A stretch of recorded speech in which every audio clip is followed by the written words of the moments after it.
So jot this down, how to be effective in persuasion. It's one thing to present, it's another thing to persuade. Cicero was a great orator of the past. When he spoke, everyone said, what a great speech. He was one of the best. Demosthenes was also a great orator of the past. When he spoke, everybody said, let us march. What a difference in presentation and persuasion. So to become a good persuader, here's what you've got to learn to do. Jot these notes down now. Here's number one. Become a good storyteller. One of the best ways to be persuasive is to tell stories. Your story, someone else's story. Be a collector of stories. If you're going to talk to teenagers, you've got to have a bunch of teenage stories. If you're going to talk to young married people, you've got to have a bunch of young married people's stories. If you're talking to senior citizens, you've got to have some stories. If you're talking business, you've got to have business stories. If you're talking sales, you've got to have sales stories. Here's the key. Become a good storyteller. Jesus was one of the best storytellers. He said, the kingdom of heaven is like... Now, if he would have said the kingdom of heaven is, nobody would probably have been able to understand. That would have been too abstract. But here's what he said. The kingdom of heaven is like a family. It's like a bride and a bridegroom. It's like a mother and a father. It's like children. Wow. See, we can understand that. We can relate to that. Not tell us what it is, but tell us what it's like. See, that is so effective, what it's like. It's like this, and it's like this, and it's like a mother, and it's like a father, and it's like the children. Wow, we get it. Become a good storyteller. Here's another key in persuasion. Be sure you deal in accurate facts. If you want to be an ultimate persuader, you do not deal in exaggeration. Never. It erodes self-confidence, number one. It erodes reputation, number two. It erodes your effectiveness, number three.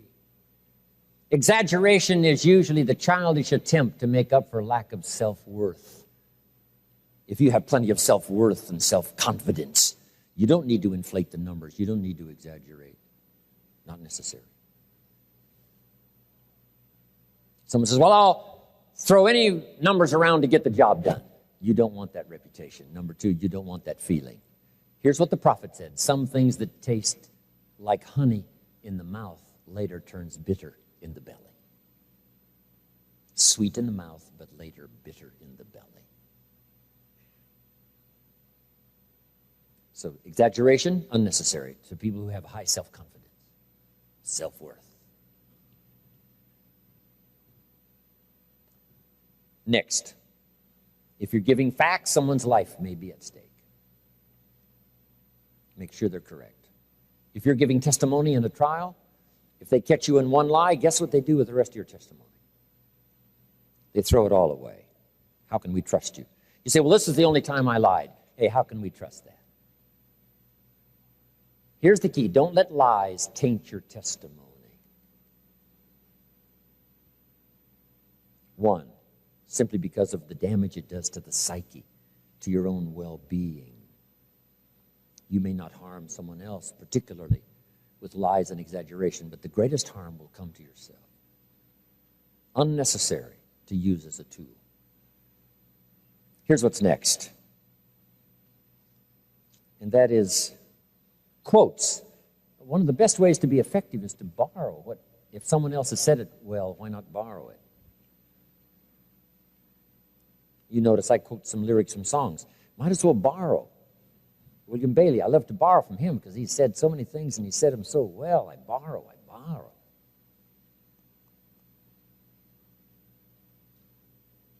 Elton John sings, she lived her life like a candle in the wind, never knowing who to cling to when the rain set in.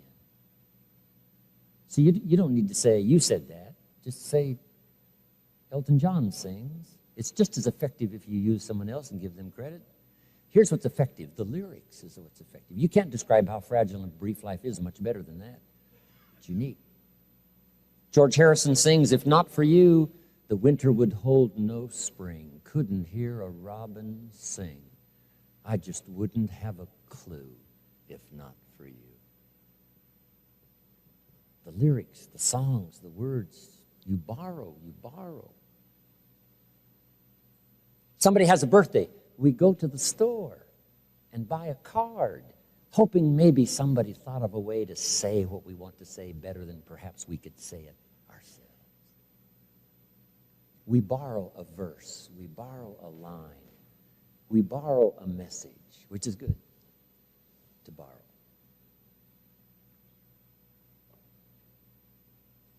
But here's the key. Don't always borrow. See if you can't put it in words. Say it. When my wife Judy and I parted ways, I wrote a little note. I said, "Dear Judy, as often as the night comes, so does my sadness. As constant as the day arrives, so is my love for you. I wish for you and I wish the best for you, and I understand that dilemma. The mixture of both love and sadness startles me. My life is here where you touched me. If ever you should call, I will be there to be touched again." It wasn't very long, but I tried to express in a few words what I was feeling at the moment. So if you got that message now, borrow, but don't always borrow. See if you can't send a note to a child, a note to someone, a letter at the right time. It might serve as something they'll keep forever. Put in your words. It doesn't have to be a sermon. It doesn't have to be a lengthy document. Just something that expresses from you yourself. Okay. Now to finish up, here's the rest of learning how to persuade. Next is straight talk. Tell it like it is. There's an ancient phrase that says the truth will set you free. There's nothing better than the truth. The best affirmation in the world is the truth. If you're broke, best thing to affirm is, "I am broke." Put that up on the refrigerator where you can see it every day. It'll drive you to the library, get a card, start your process of information. And if that doesn't work, put this up there: "I'm 40 and broke." Maybe that'll do it. If that still doesn't do it, say, "I live in America and I'm 40 and I'm broke. Something is wrong." Now you can begin to correct and start to be reborn into living a new life. Jot this down. The truth sets you free. Nothing better than the truth, the whole truth. Nothing but the truth. Because the truth is both sides. Truth is we can become victims of our choices. But the truth also is you can turn it around overnight. That's also the truth. Truth is we don't have good health because we've made poor choices on diet and whatever. But the truth is you can start a new plan immediately, today, and never be the same again as far as health is concerned. And you can be marching on the road to good health starting today, having left the old way behind. That's also the truth. The truth is you will be a victim if you don't make wise choices. That is the truth. And the truth is we do sit in the mess we've created because of things that have happened and we weren't clear about it and we let it all slide. That is the truth. There's nothing wrong with admitting that, because the truth also is you can change all of that starting today. You can have a new accelerated education starting today by picking up the next book and say, "I'm going to develop a library second to none." My mama taught an apple a day. Say, "By gosh, Jim Rohn's right. Munching your first apple, you say, I'm going to be healthy for the rest of my life." And you can say that from the very first apple. But anything short of that becomes delusion. Affirmation without discipline is the beginning of delusion. But the truth is, you can turn it around. The truth is, you can conquer anything. The truth is, you can come from nowhere and go somewhere. The truth is, you can come from nothing and become something. The truth is, you can take pennies and turn it into fortune. The truth is, you can be in command for the rest of your life. The truth is, you can have an influence that'll never quit. The truth is, you can have language that'll win in every situation. You can do it. That's the truth. So the key is to speak the whole truth. The difficulty caused by poor decisions, but the promise of the future by turning around and creating a new life starting today. That's also the truth. So jot this down. The truth helps us to correct old errors in judgment and set up new easy disciplines. The truth helps us to correct old errors. If you don't speak the truth, how can you correct old errors? But the truth also helps you set up new easy disciplines. Zig Ziglar said, one little step at a time, one little piece at a time, one day at a time. And a year from now, look where you'll be, one day at a time, making a few little changes, one day at a time, 1 year from now. Wow. Straight talk. We all need to hear it straight.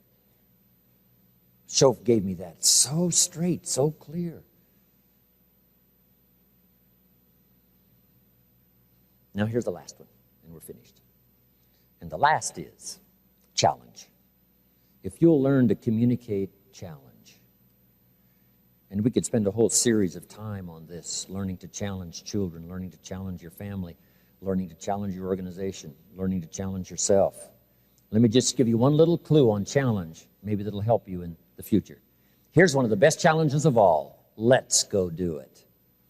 Just underline that little word, let's go do it. We often say, you go do it, you go do it. But here's what's more powerful than that, let's go do it. Sometimes all by yourself, we find it a little difficulty to shake ourselves out of lethargy and make the changes and start a new track. But if somebody was to come along and say, come on, let's get healthy. Come on, let's jog every morning. Come on, let's read a book every week. Come on, let's attend a class we haven't attended before. Come on, let's go to the concerts that we've been missing all these years. Come on, let's go, let's go, let's go. Guess who I'm going to have a chance to go see at the end of this month? Buck Owens. Let your mind rest on that. The man himself. One of my goals is to meet Andrea Bocelli, but also one of my goals is to meet Buck Owens. And some of my friends have arranged it to where I'm going to meet him and have dinner with him and then sit and listen to his performance in Bakersfield, California. Buck, the man himself. But now here's the key. Let's do things we've never done before. Let's set some records that'll never be broken. Let's do something around the world. Let's do something across the street. Let's cover the state. Let's. That is so powerful. Let me give you now the Bible phrase that goes with it. Here's what it says. If 2 or 3 agree on a common purpose, nothing is impossible. Just let your mind rest on that one. If 2 or 3 agree on a common purpose, nothing's impossible. The most incredible things can be done if just 2 or 3 get together.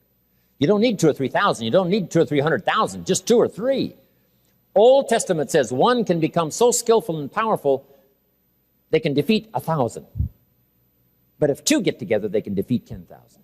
Giving us the idea that perhaps it is very possible when 2 get together to multiply the power by 10. Not to multiply it by 2, but by 10. I'm asking you to try that. There's nothing like association. Yes, it's a little tricky. There's nothing like partnership. Yes, it's like marriage. It's a little tricky. But I'm telling you, when it works, it is one of the most powerful institutions in the world. The influence is mega. And when 2 or 3 agree on a common purpose, the powerful opportunity to create incredible abundance and productivity is mega. And we reserve the word mega for those that have learned to combine to do extraordinary things. Let's go do it. So I want to say to all of you, let's become more powerful than we ever have in the past. Let's learn to solve every problem that comes our way. Let us speak with clear thoughts and clear ideas and do things we've never done before. You and I can do it together. Okay, 20 minutes. Let's be back for the teenage session. Thank you very much.